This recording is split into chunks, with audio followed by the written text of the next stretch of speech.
today we have a Schmidt Ruben 1896-11.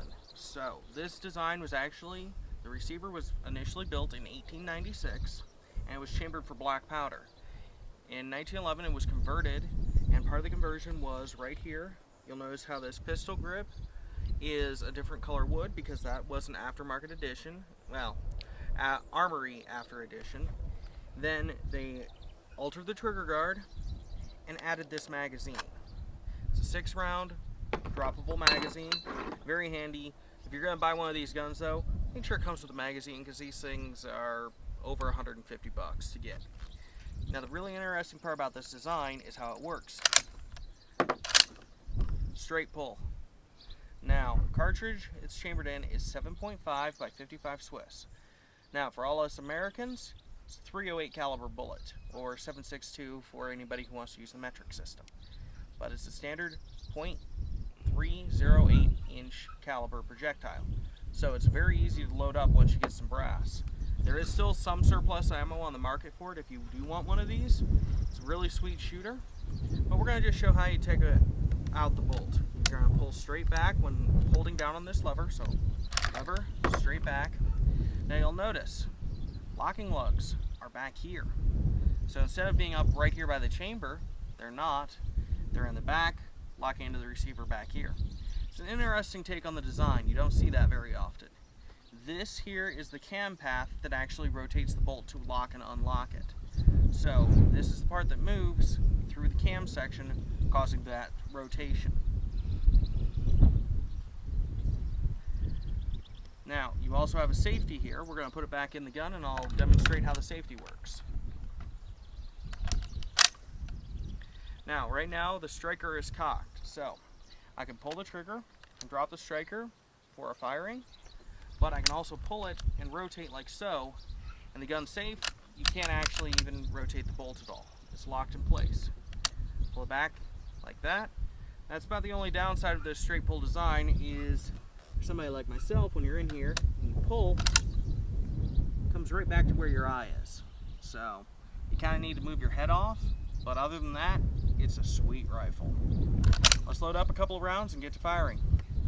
Alright, we got 6 rounds loaded up here in this magazine. We're going to just insert from the bottom.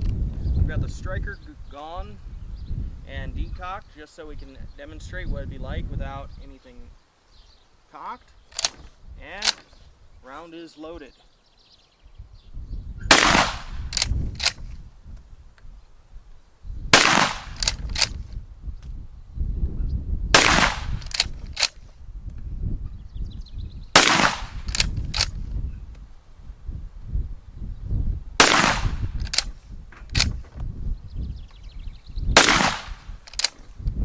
Now, you'll notice here, it's got a last round bolt hold open. So, you could, if you really wanted to, load it through the top like so. Or you can just pull the entire magazine out since it's just got a single clip and it's pretty darn easy to remove.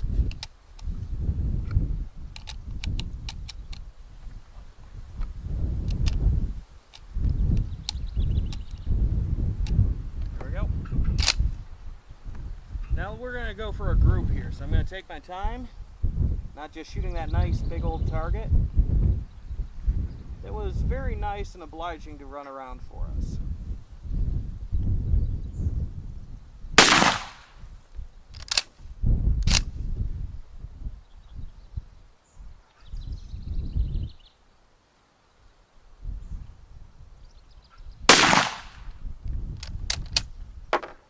Now, I will say that these guns had to be rebarreled when they had the conversion done in 1911.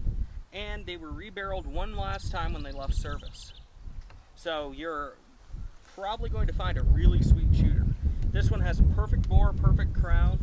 Sure, the stock's a bit of a beater, but still, it's a really nice gun.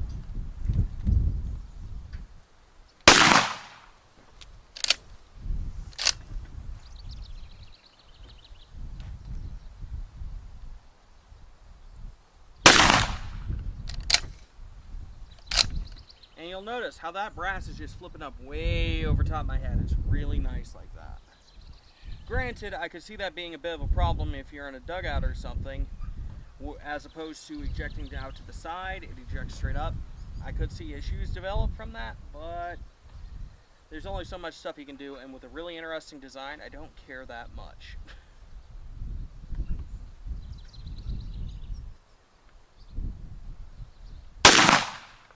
This thing's got a 3-pound trigger on it, so nice and light. And you'll notice here that this part does not rotate. All the rotation is done back in the locking assembly back here. So this actual part of the bolt that extends forward to the back of the chamber does not rotate at all. Everything, all the camming action is all done in here. So you have no moving parts up front, other than the extractor, which is really, really neat.